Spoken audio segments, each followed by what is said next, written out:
चोर अपना चोला भी उतार दे तो वो चोर ही कहलाता है।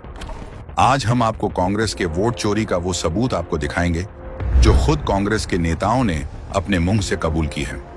दिल्ली की पूर्व मुख्यमंत्री शीला दीक्षित के बेटे संदीप दीक्षित ने खुद एक इंटरव्यू में कबूल किया कि कैसे कांग्रेस के समय में बूथ कैप्चरिंग होती थी। पहले क्या होता था, क्योंकि उन्होंने प्रत्यक्ष भी देखा है कि भाई आए, हम लोगों ने ठप्पे लगाए, ठीक है, 100 वोट पढ़े, उसके बाद हम लोगों ने 25, 30, 50 वोट अपनी तरफ से डाल दिए, जो जिसको हम लोग क्या करते थे, डंप हो गया बूथ, यूपी की भाषा में। अब और बूथ कैप्चरिंग कर लो।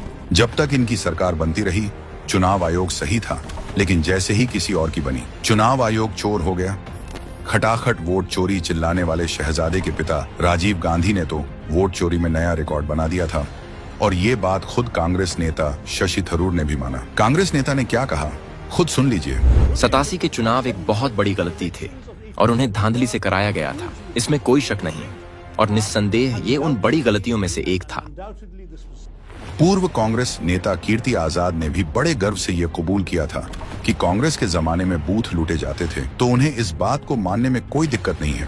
कांग्रेस परिवार के सदस्य बूथ लूटा करते थे नागेंद्र बाबा के लिए और डॉक्टर साहब के लिए। उस समय तो लूटा जाता था, ब्याज बांधने में तो कोई गड़बड़ी नहीं है। ध्यान दीजिएगा, उन्होंने कहा उस समय लूटा जाता था, अब नहीं। बयान 2019 में दिया गया।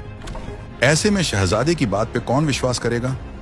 वहीं कर्नाटक के पूर्व गृह मंत्री जी परमेश्वर ने स्वीकार किया कि कांग्रेस के राज में बैलेट चुनाव मजाक बन गए थे, क्योंकि कांग्रेस के कार्यकर्ता बैलेट पेपर पर ढेरों मोहरें लगाते थे। चुनाव के दौरान बैलेट पेपर पर सिर्फ स्टैंप प्रेसिंग सिस्टम हुआ करता था, तो क्या तब तो ईवीएम नहीं होती थी, सिर्फ स्टैंप पेपर प्रेसिंग होती थी।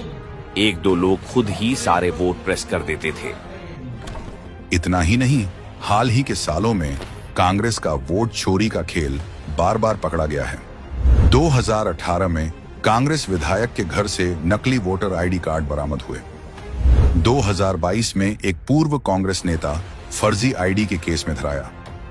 2023 में केरल का यूथ कांग्रेस नेता नकली वोटर कार्ड के मामले में पकड़ा गया, और 2024 में कांग्रेस के ही पूर्व नेता ने खुलासा किया कि केरल की लोकल बॉडी चुनाव जीतने के लिए कांग्रेस ने 8.5 लाख फर्जी वोटर बनवाए।